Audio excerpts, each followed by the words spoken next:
you for Thank your you. reelection and another 4 years on the school board. Thank you. You're welcome. Well, you'll be over then. Mr. Chadwick, Yes, ma'am. let me recognize you also. Let's get right up here in front of the air flag. Congratulations on your reelection. Oh, maybe. I'm trying to figure out. I know Don't I'll sit be down, Mitch. And Mitch, we want to also recognize you and present you with this oath of office certificate for being reelected for another 4 years. Congratulations. Stick my tongue at you, you know you can't see it. I got it. Thank you. You're welcome. You're welcome. It Let's you'll give be them a round of all, you'll be applause. all great with it, folks. You'll be all great with I it. wish I was great instead of turning loose. All right, thank you, Dr. Barker. You're welcome. Okay, item number 8, approval of minutes from the November 12th, 2020 regular board meeting. Motion to approve. Second. Motion and a second. Any discussion? Roll call. Rick Chadwick, Aye. Matthew Coleman, Aye. Lynn McNish, Aye. Mitch Ledbetter. Item number 9, hear a motion, we pay our bills.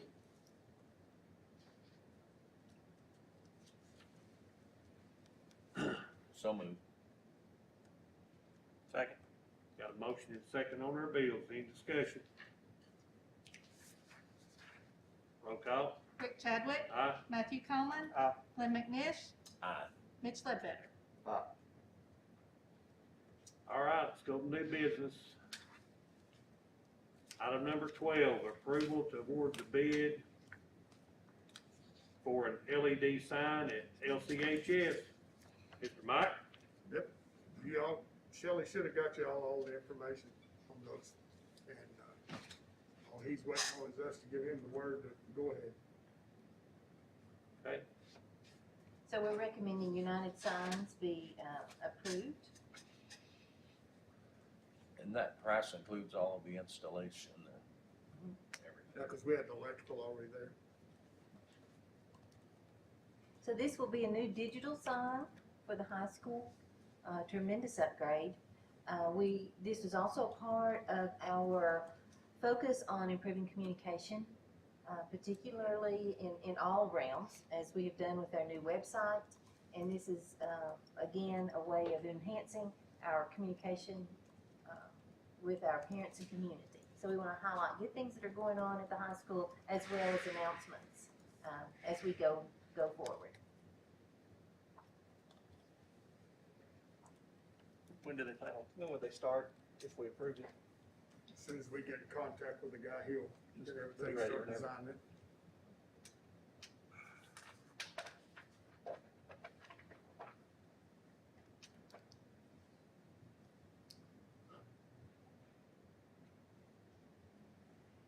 Anybody will make a motion? We're thinking about I'll make a motion to approve. Got a motion and a second. I'm here now. Any more discussion? Roll call. Rick Chadwick, Aye. Matthew Coleman, Aye. Lynn McNish, Aye. Mitch Ledbetter. Item 13, approval to award the bid for paving at LCHS. That's, we're gonna get quite a bit done for what we had budgeted. We're gonna get the back, front of the stadium, all around by the career center. And Patty Construction got that a bid, and we're awarded that bid. And not in front of the gym though, right? No, Okay. That's still a lot. yeah, we got more than I expected. Good. And who did you recommend? Patty Construction, Where are they now? Greenback, Oh, that's who used to be up on 11, isn't it? yes. Okay. Matter of fact, I think he bought the asphalt company. I entertain a motion we approve the bid for paving with Pat. Paving. Did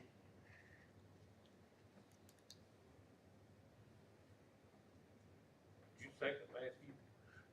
I'll second, yeah, that's all. Oh, Mitch, you made a motion, right? All right, I tried. Matthew second. All right, we got a motion and a second. Any more discussion? Roll call. Rick Chadwick, Aye. Matthew Coleman, Aye. Glenn McNish, Aye. Mitch Ledbetter. Item 14, approval to award the bid for the weight room equipment at LCHS. That's, putting a weight room up in the balcony of the gym, getting that all secured, getting those, ready to go, and that's for all athletes where they don't have to go to the field house to lift weights. And it'll be for track, everybody. And who do you recommend on that? Dynabody, So it can be pulled up, moved if at a later date we. Yeah. So desire, we wanna open all the bleachers.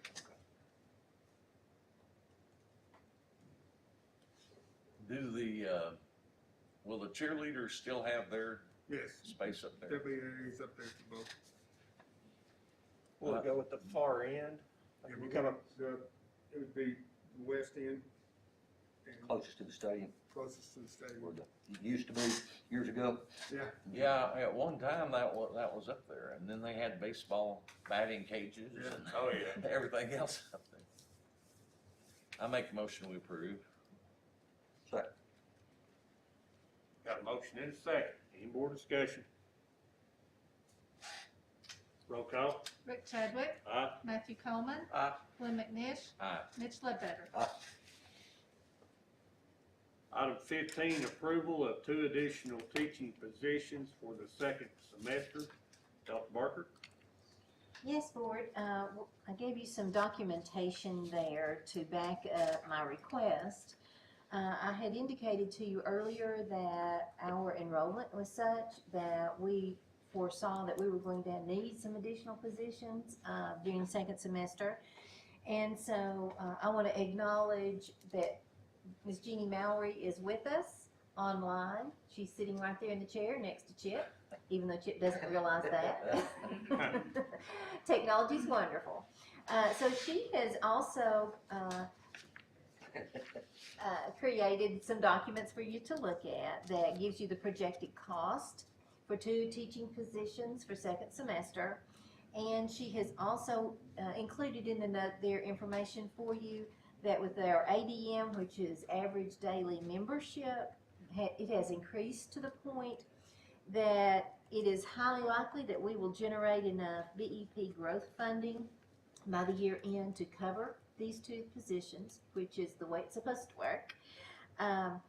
So it may be, later in the year when we get knowledge of that, but at this time, we do have the students generating to the student population that generates these positions. And you can see there by month 3 increase by school, and this actually goes against a lot of what school systems across the state are experiencing right now. Enrollment has been down across the state, and particularly in K-3, and we are not seeing that here in Lenoir City. But you can see that we're up almost 30 students at the elementary school, 63 and a half, I don't know where we get the half, but anyway, 63 and a half students at the middle school, and He's short. one and 3/4 at the high school.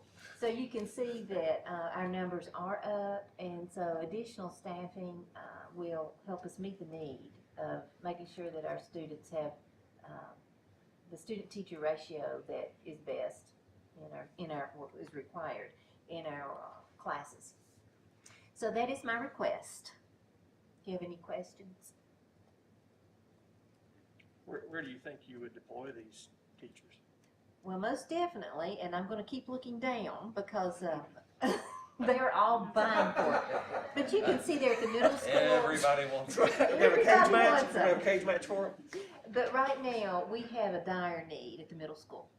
7th grade, I believe, is our largest. Yeah, our 7th and 4th, when we've got some virtual kids coming back, and so our 4th and 5th grade classes will be at 31 kids in a class, and our 7th grade will be at 35 kids in a class. And so we're hoping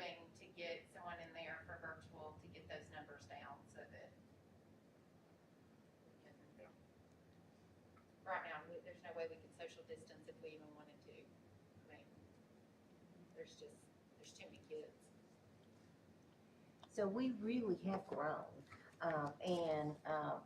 virtual has been interesting, and we still have a large population that want to continue during second semester, but we also have students that are wanting to come back face to face, and so we've got to staff accordingly for that. Make a motion to approve. Second. Second, Nick. Thank you. Okay, we got a motion in a second. Any more discussion? Roll call. Rick Chadwick. Aye. Matthew Coleman. Aye. Glenn McNish. Aye. Mitch Ledbetter. Okay, item 16, approval of the Vogue Tower proposal agreement. Did I say that right? You did. Okay. Board, I have shared with you, as you know, we've been in discussion with Vogue Towers about putting a tower on high school property. And so you see there the information that has been garnered. Mr. Sims met with Hat Tent, who is the owner, and they have decided on a location that would be best. So in order to get the work started, it's going to take a while to accomplish, but to go into the preliminary work, we needed a signed agreement. So bring this to your attention and ask for approval. Question, on the original proposal that they gave us, it said that for each carrier they installed on that antenna, that the school would get $10,000. Yes. On this proposal now that they have presented, it says for each carrier who pays a rent equal to $1,500 a month, they would pay the $10,000. So my question is, there's kind of a gray area there. If they put a carrier on there who's not paying them $1,500, do we get anything? Or do we get a portion? Or do we get, because that's not what it said to begin with. That's a good question. That's a good question. And I don't mind at all taking this back and saying that needs to be clarified. Yeah, it's,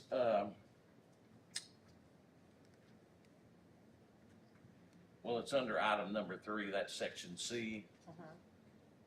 But that wasn't in the original proposal where it said each carrier we install who pays us $1,500 a month rent will give you $10,000. And in So if they charge somebody $14.99 a month, I mean, it's just a technical thing, but it is, but it comes down to that in contracts and agreements. So let me go back and get it specified and make sure that we have an adequate answer there. I would much rather do that yeah. and to What are get we that talking spelled about out. First, I mean, Right We behind got the it. school board, Mitch. back where Back behind the scoreboard, I think. The new school board. McCown's property is, Across the fence, no, other end. Up, if you were looking at the field house, facing the field house. football, okay, I was at the baseball, that last There- drawing. there Well, wasn't enough- originally, it was at the baseball field, but when they There got wasn't out there enough and room looked, there to do it, and, the location was good there, the signal was good there, and everything they liked, So it's if behind the because we got the scoreboard. road there anyway, coming off of Harrison, that they can get to the tower. So you're looking behind the scoreboard, I mean, If you're facing the field house, There's a Big new picture of it scoreboard. on there. I You can't can't- I get it, can't I see couldn't that see that the picture. big new I scoreboard printed it off of on the left is with that digital scoreboard, Okay. that's behind it across the fence. Over in the corner. Correct. Yes. I can't you know picture. where the I'm sure. band Mitch, sells Mitch, hamburgers. Mitch, you know the new field that we had for the football, you know where the Football football practice team field. practices? Yeah. Right back there on the left-hand side. You know the little road that you turn off of to go by the practice field? Back The little When the gravel power road? line comes back, feeds the Yep. location school, technical school. That's, it's gonna be, I think, a 30 by 60 area they'll use there. And it's all, most of the thing will be covered up by the school board. So they're gonna put the pole, they're not gonna change out one of the existing, No. they're just gonna put a new pole. All I mean, right, they gotta get So all you're kinds gonna of- take I'm that gonna back? take it back and get that clarified. gotta get I all would kinds feel of better about permits. that. While you're getting that clarified, one other thing. Okay. Down in section 7, under removal, Mhm. it says that if at some point in the future the tower becomes obsolete or is no longer used, that they would remove it. But it also says if they don't remove it, then we can just consider it abandoned and do whatever we want to with it, which means we would have to pay to have it removed. And I've run into that situation before where you have a tower that has to be removed and nobody wants to pay to have it moved. So it might be Okay. just in that section 7 removal, just about that, because it says that they will remove it, but then it basically says if we don't remove it, you can just consider it abandoned and do whatever you want to with it. Sure, maybe. But then we'd have to pay to have it removed at some point. I mean, that's way off in the future, but no, maybe next year. yeah. Technology Every changes, day. the more you don't Technology know. changes. Yeah, 2 years from now, 5G's irrelevant, right? Exactly. It is, and All right, you know, so one you- of the things we were talking about was using that pole to put lights on, you know, initially when we had Yeah. this discussion. We talked about that, and so I think it was with the fact that there may be lights on it for the football field or the baseball field. So I will clear that up as well. Anything else? All right, so you'll bring it back to us I will for bring it January. back, yes. Lend your expertise from WLL paid off. Yeah, that's good. Well, that's just stuff I've run into before. So. That's very That's good. good. Thank you. All right, item number 17, approval of resolution to suspend policy 4.700 testing programs for the 2021 school year. Yes, Board. There's been a lot of talk about end-of-year testing, and in this pandemic world, I want to say thank you to the high school and to the testing coordinator there, Ms. Renee Lone, and all the administrators and teachers at the high school. They've done a phenomenal job getting our end-of-course tests taken for our students. As of yesterday, Ms. Smith told me that we had tested about 80% of our students. 94% 94%, as of this morning. that's incredible. Yeah. That is just incredible. Students have been wonderful. They've been there, they've been cooperative. Teachers have been doing what they're supposed to do. So we want to honor our students and our teachers for the work that they've done. We want to recognize that. So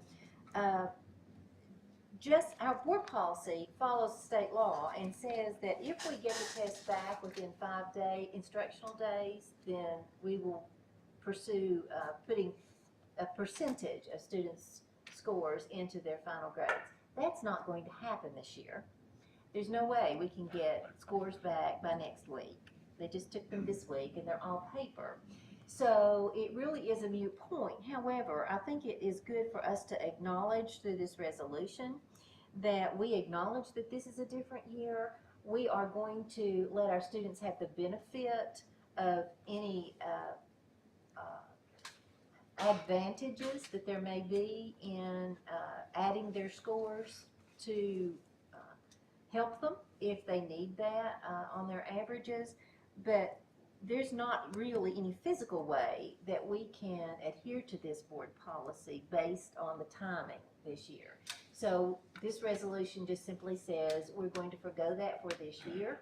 We will, however, I want y'all to know it's going to be our practice to look at the student work and give them every benefit of taking this test and adding it to their scores when it is going to help them. And I think it will help many of them. So with that said, that's what this resolution includes. And it's only for this year, for this one academic year. And we're able to do this because on November the 6th, the Tennessee State Board of Education approved an emergency rule that allowed us to suspend this policy. Are there any questions? Make a motion, we approve. Second. Okay, we got a motion and a second. Any more discussion? Roll call. Rick Chadwick, Aye. Matthew Coleman. Aye. Glenn McNish. Aye. Mitch Ledbetter. Aye. Item 18, Rick, before you do item Yes. 18, I just want to say one thing. The hectic year that we had last year, and then we had a similar resolution to this, and did away with the evaluations and the testing. I just want to commend everybody, from Dr. Barker to all of our administrators to our principals, all the teachers. I couldn't believe it when I saw yesterday that our ACT yeah, actually went up in the midst of Yeah. all that. You know, you hope you could just hold your own, but to actually have an increase, that was absolutely unbelievable. So thank everybody who worked in that. Thank you, and we were so pleased to get that recognition as well. One of the things that I am most excited about too is the fact that we increased over 8% the number of students that made 21 and above. So, you know, we have phenomenal students that make 30 and above, and we celebrate those as well. But making 21 and above, having 48% of our students that have achieved that, that shows that we're doing the right things in kindergarten, first, second, third, because it builds. oh, yeah. We'd never get to that point if we didn't do the right things in elementary and middle school as well. So I see that as a systemic something to celebrate. It is. I agree. I read that this morning. I don't see how y'all do it, but you do it. You pull it out somehow. Hey, Mr. Chairman, we had a kid Uber to school today to take his test. No joke. Had what, Mike? We had a kid that Ubered to the high school to take his test today. Really? Uber. Yeah, I mean, that percentage of kids tested is with, I mean, we tested at the beginning of this week and we were still in a period of at-home learning. So kids came to school to do what they knew they needed to do. And I mean, it's just a testament to the high school administration and the test coordinator and really working hard. Dr. Smallin talking to our I-Learn students, making sure they understood how important it was to be there and finish out the semester. And so to have 94%, it was 80% yesterday. And because of the kids that came in and made up tests and were taking all of the tests they were supposed to, we were up to 94% today. So, I mean, that's pretty huge. They want to do the right thing. Yeah. They're trying to do the right thing. It's awesome. That's great.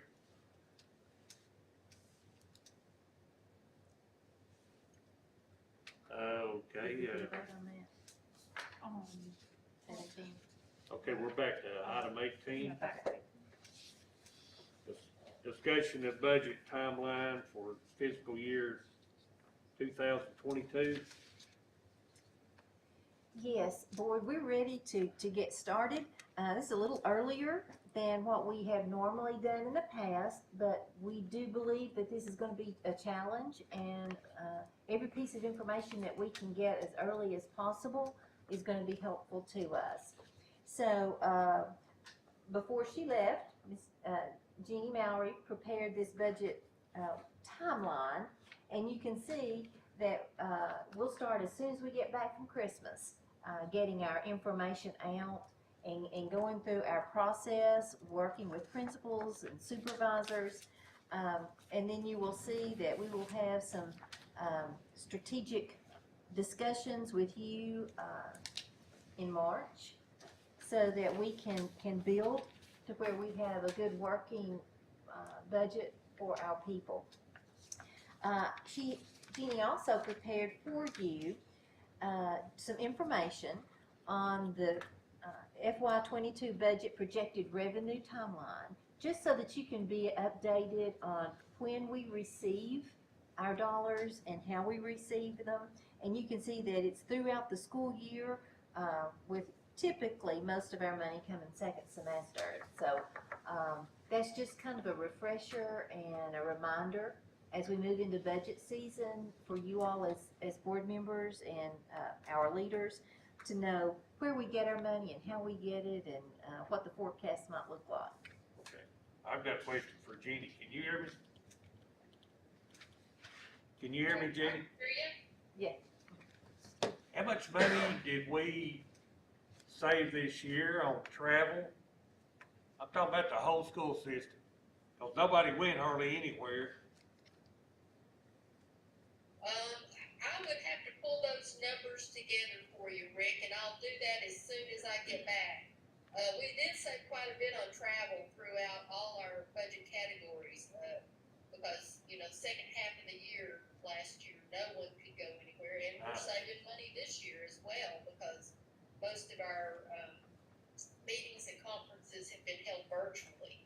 So I'll get you a number on that when I get Okay, back again. thank you. That'll probably help our budget out a little bit Yes. for this year coming up. We've been doing. Thank you, Jeannie. We've been doing a lot of talking about what we have learned from the way we are operating in this new environment, and there'll be some good things that we've learned that we will keep doing, and you know, saving some money on travel is a good thing. All right, item number 19, approval. That's right, we're gonna vote on that. No, that's not that's a discussion. Yeah, okay, good.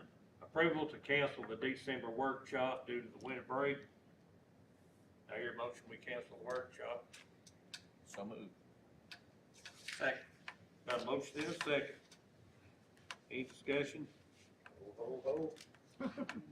Roll call. Rick Chadwick, Aye. Matthew Coleman, Aye. Lynn McNish, Aye. Mitch Ledbetter. Item number 20, superintendent comments. Yes, board, I just put a picture up.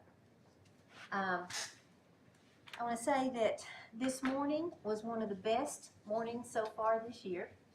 We started it at the high school, and you see a picture there of the people that were involved in recognizing 10 students today. You see Miss Smith, myself, Mr. Scott Applegate is the person in the center, Mr. Bowling, and Mr. Weeks. Mr. Applegate, who's in the center there, is a businessman, and he has donated $5,000 in increments of $500 each to 10 students that we identified at the high school were exemplars of what it means to work hard, to accomplish goals in the midst of pandemic circumstances and other life circumstances. And so I was able to participate and witness 10 individual meetings with those students and Mr. Applegate. And he gave them a card and well wishes and a check, a cashier's check for $500. And there was not a dry eye. I can tell you, those students were shocked. They didn't know. They just knew that they were going to be recognized for something special. And they came in. It was just incredible. We had to get the tissue box out. It was wonderful. And for someone, a businessman from the community who had that kind of heart here at the end of the year to recognize students and do something good for them was just incredible. So I invited him to come to our board meeting, but he was unable to do that. His company is called Capital Plus Construction Services. Capital Plus Construction Services, and it's the financial end of funding capital projects and construction companies.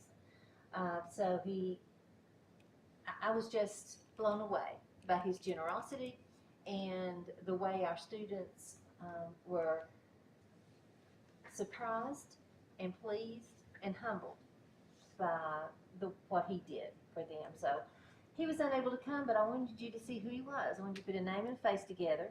And Our administrators at the high school did a great job selecting the students because they have intimate knowledge of who is deserving and would appreciate the recognition. So that was my morning this morning, and Miss Smith's morning, and Mr. Bowling's, and Mr. Weeks, and it was just wonderful. So I wanted to share that with you today. Then also, I don't know if you have seen it or not, but on the cover of Home and Farm, which is, Farm Bureau's magazine, is one of our teachers, Miss Josie Miller, who is passionate about agriculture and does a wonderful job with our students in ag classes at the high school. And so we want to recognize her for the work that she's done. And if you haven't seen that article, you can have a copy of this. And then I want to say a special recognition today to our teachers, our staff, our nurses who have worked tirelessly during first semester, our custodians, our maintenance workers, bus drivers, central office support. There is no one in this district that has not given their all first semester. And I know that will continue second semester. And I just want to say publicly how much I appreciate everything that they're doing. And I want them to have a happy holiday and a restful Christmas and New Year. And take time with family and friends. And be as safe as possible. Please stay 6.5 feet away from everybody. Take precautions. But Board, I just want to acknowledge the work that has been done in the district. And it's just been inspiring that they keep students at the forefront of every decision that they make. And I think our students are thriving with the teachers that they have. And then I want to give you a little update. We came back to school on Wednesday, yesterday. Everybody was back. A lot of smiling faces. We did have a few students whose results came back positive, and so we've had some contact tracing to do. But overwhelmingly, most of our adults are back, and that was where we had the largest issue. We still have a few that are recuperating, but and we will continue that. That's going to be the process, the in and out of people being exposed and cases contained. And we're going to take care of everybody. And so I appreciate all the work. During this time, we did have a time where we had to employ an outside cleaning service to come in and pick up the slack for us because we had custodians that were out, and we rely on them. They're essential to us. We rely on them to get the cleaning done in the evening. So we did have to go out and contract with a service provider to provide some additional cleaning as needed. And so we have that available to us whenever we need to lean on that. And then I would like to recognize we have a teacher here who is working on her doctorate program from Carson Newman, Ms. Ashley Graves. Ashley Graves is a second grade teacher, but she is also our virtual teacher for our elementary students. And so Ashley, welcome. Thank you. I'm glad that you're here. So she is also pursuing her her higher degree, and we want to recognize and honor you for being a student as well as a teacher. Thank you. So, Board, I just wish everybody a Merry Christmas and a Happy New Year. Know that our students will be starting their winter break at noon on Friday, December the 18th. It's next Friday, half a day. And then we will resume classes with everyone on Monday, January the 4th. And what's y'all's last day here? The 18th. Here, Oh, the 18th. Central Office? Like out bus drivers, so you taking Uh, bus drivers. I got 3 out. They'll be, 2 of them will be back Monday. Okay. Ricky and Daniel's been pulling up the slack. Who that? Ricky and Daniel, I was gonna say, you can't find them now, can you? I mean, no, hard to find. I don't know if you saw in the newspaper or not, we had a big quarter page ad, We'll have to do advertising. something with it, it's gonna get to the point. Mhm, mhm. We are lucky that we do have people that we pull from other positions that are qualified to back up, but yes, indeed, we need additional people. I'll go a few days too. Yeah, I know. I'll say, anything else, Dr. Barr? That's it, thank you. Anybody else got anything? Your motion, we adjourn. Merry Christmas and make a motion we adjourn. All right. Second vote. Got a motion in a second. Roll call. Rick Chadwick. Aye. Matthew Coleman. Aye. Glenn McNish. Aye. Mitch Ledbetter. Thank you. They're in the baseball field.